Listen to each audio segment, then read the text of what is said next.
Bismillahirrahmanirrahim. Assalamualaikum warahmatullahi wabarakatuh. Sebelumnya perkenalkan, saya Ahmad Ridho Zakiuddin. Di sini saya sebagai moderator yang akan memandu jalannya presentasi dari kelompok 6 Filsafat Ilmu.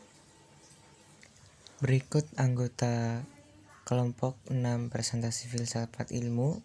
Ada Robiatul Adawiyah, kemudian Faza Mufarohah, dan terakhir Ahmad Ridho Zakiuddin. Sebelumnya teman-teman udah tahu belum sih apa itu filsafat ilmu? Nah, filsafat ilmu adalah pola pikir dengan cakupan pola pikir yang luas meliputi sumber, pembenaran, logika, tata cara, etik dan estetika, cakupan, objek, metodologi, menurut siapa, kapan dan di mana. Definisi filsafat yaitu mencoba memikirkan hal sedalam mungkin, berpikir intensif dan ekstensif, bahkan yang tidak pernah dipikirkan oleh orang lain sekalipun. Nah, terkait tentang filsafat ilmu, kelompok 6 akan menyajikan beberapa pembahasan. Di antaranya, 1. Preasumsi pengembangan ilmu yang akan dibawakan oleh saudari Faza Mufarohah. Kemudian, asumsi dasar pengembangan ilmu yang akan dibawakan oleh saudari Robiatul Adawiyah. Kemudian sumber pengembangan ilmu yang akan dibawakan oleh Ahmad Ridho Zakiuddin. Kemudian prinsip dasar dan metode berpikir yang akan dibawakan oleh saudari Robiatul Adawiyah. Dan yang terakhir, batas-batas pengembangan ilmu yang akan dibawakan oleh saudari Faza Mufarohah. Untuk mempersingkat waktu, maka langsung saja kita ke pembahasan yang pertama yang akan dibawakan oleh saudari Faza Mufarohah. Preasumsi filsafat sebagai manifestasi ilmu pengetahuan. Jadi, teman-teman, manifestasi itu adalah suatu perasaan atau pendapat dengan kata lain. Dan tradisi juga intelektual yang diawali oleh filsuf-filsuf Yunani kuno pada abad 6. Dan menurut metodologinya sendiri, tulisan ini membahas tentang kelahiran dan pengembangan ilmu-ilmu filsafat. Di sini saya akan menjelaskan tentang asumsi dasar pengembangan ilmu. Nah, maksud dari asumsi dasar pengembangan ilmu ini yaitu perkembangan suatu ilmu gitu, perkembangan suatu adanya ilmu gitu, perkembangan suatu bertahapnya gitu. Nah, ya walaupun saya tidak akan menjelaskannya secara rinci, melainkan secara singkat, semoga kalian semua para audiens bisa mendengarkan dengan baik apa yang saya maksud. Nah, di sini sebelumnya saya akan memberitahu kalau ilmu pengetahuan itu tidak langsung muncul adanya gitu, tidak langsung cering gitu mendadak adanya, tetapi ilmu pengetahuan itu ada karena adanya yang namanya ikhtiar dari manusia, dari umat manusia, ikhtiar untuk mencari ilmu itu dengan apa? Dengan mempelajarinya, menelaahnya, menelitinya. Oleh karena itu, jadilah suatu ilmu. Nah, mereka meneliti dari mana? Dari lingkungan sekitar gitu. Dengan cermat, dengan detail mereka mencari yang namanya suatu teori agar terciptanya suatu ilmu. Nah, dari situ teman-teman. Di sini juga dikatakan di materi yang asumsi dasar pengembangan ilmu ini kalau yang namanya terjadinya perkembangan ilmu pengetahuan di setiap periode ini dikarenakan yang namanya pola pikir manusia yang mengalami perubahan dari mitos-mitos menjadi lebih rasional.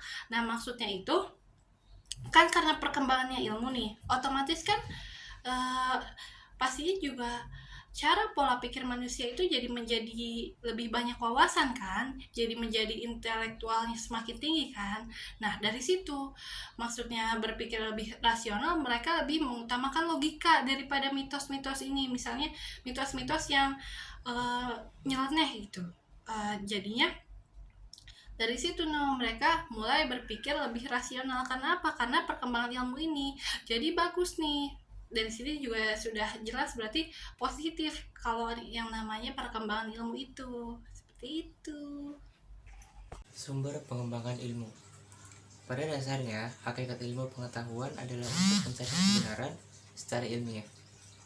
Namun dalam Al-Quran dan hadis, hakikat ilmu pengetahuan bukan semata-mata untuk mencari kebenaran yang bersifat ilmiah, melainkan untuk mencari tanda-tanda, kebijakan-kebijakan, dan rahmat Allah Subhanahu wa Ta'ala.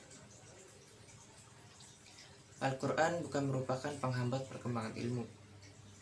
Tidak sedikit ayat Al-Quran dan hadis yang mendorong manusia untuk mengembangkan ilmu pengetahuan. Menurut Al-Indonesi, Baghdad menjadi ibu kota ilmu pengetahuan dalam Imperium Islam. Selain menjadi ibu kota, Baghdad menjadi pusat perkumpulan peneliti, ilmuwan, dan filsuf. Yang terkenal pada saat itu adalah terungkapnya rahasia alam semesta yang Allah ciptakan, kesadaran para ilmuwan muslim yang bersumber dari Al-Quran dan hadis, memicu pencapaian terbesar dalam ilmu pengetahuan. Sesuatu yang belum pernah terjadi sebelumnya, sifat lain yang diajarkan oleh Al-Quran dan hadis kepada kaum muslimin adalah terbukanya pikiran, yang memungkinkan mereka mendapatkan ilmu pengetahuan dari peradaban lain tanpa prasangka. Nah, di sini saya akan menjelaskan tentang prinsip dasar dan metode berpikir.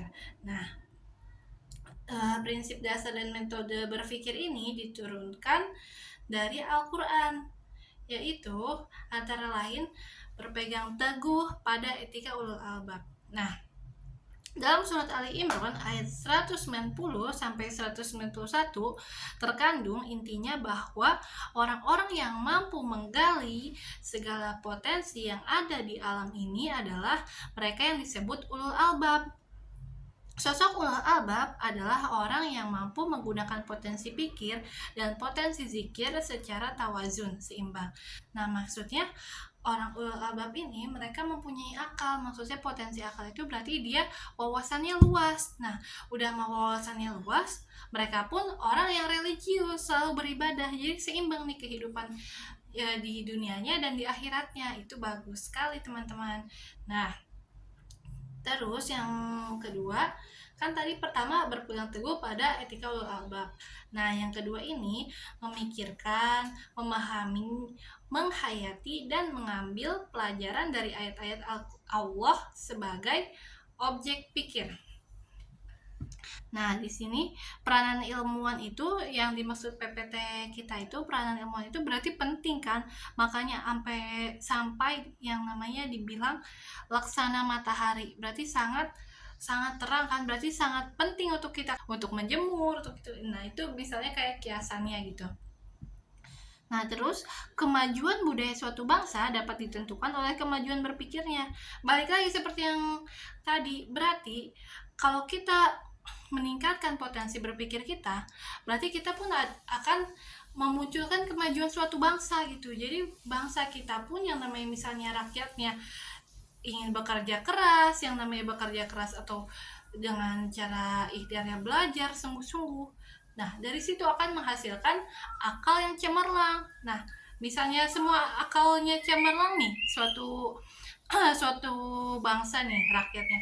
Dari situ dong kemajuan pun akan yang namanya meningkat gitu, kemajuan suatu negara itu, suatu bangsa itu. Nah, terus juga di sini dibilang mekanisme atau proses kerja akal itu adalah bahwa pada pusat akal timbul tekanan listrik tinggi sehingga akibat mengalirnya ingatan-ingatan yang dirinci kepadanya disusun dan diatur menurut kepentingan dan kemungkinan dapat dikerjakan.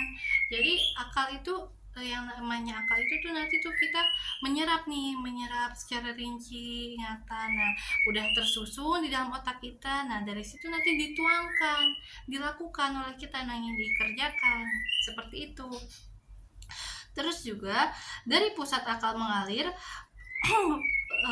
arus listrik ke pusat kemauan terus menuju otot-otot dan kelenjar sehingga menciptakan gerakan dan perbuatan seperti yang saya bilang tadi. Jadinya akal sudah berpikir, dari situ tuh kita melakukan dengan misalnya anggota tubuh kita yang lain seperti mungkin tangan, jadinya kita bekerja terus atau kaki gitu, seperti itu teman-teman. Nah, dengan dari situ dapat diambil kesimpulan bahwa berpikir itu sangat penting. Nah, sangat penting ya teman-teman, ingat. Apalagi mengetahui metodologi yang akan menjadi penuntun ke arah berpikir benar dalam menegakkan kebenaran yang sebenar-benarnya. Baik ayat kauniyah dan segala hukumnya maupun ayat-ayat Qur'aniyah melalui petunjuk dan isyarat ayat-ayat Al-Quran tentang akal yang terdiri dari 49 kali penyebutan dalam 5 bentuk kata kerja seperti akolu, takilun, nakilu, yakiluha, yakilun. Itu sama 5 kata kerja ini mempunyai arti yang sama ya, yaitu intinya tentang berakal gitu. Oke? Dapat dipahami? Batas-batas pengembangan ilmu. Ini kan teman-teman, menurut Dr. Mulder itu kan menuliskan karyanya. Kan kayak gini, tiap-tiap ahli ilmu fak menghadapi soal-soal yang tak dapat dipecahkan dengan memakai pengetahuan.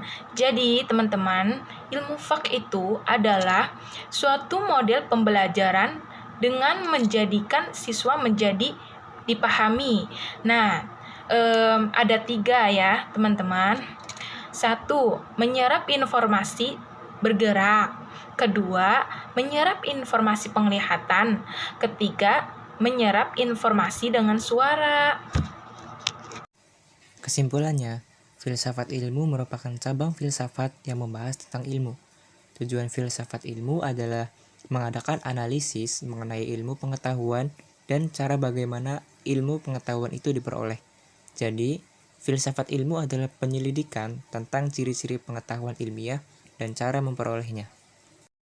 Alhamdulillahirrahmanirrahim, kita telah sampai di penghujung materi. Semoga bisa bermanfaat bagi kita semua, khususnya untuk pemateri itu sendiri. Kurang lebihnya kami mohon maaf. Bila taufiq wal hidayah. Wassalamualaikum warahmatullahi wabarakatuh.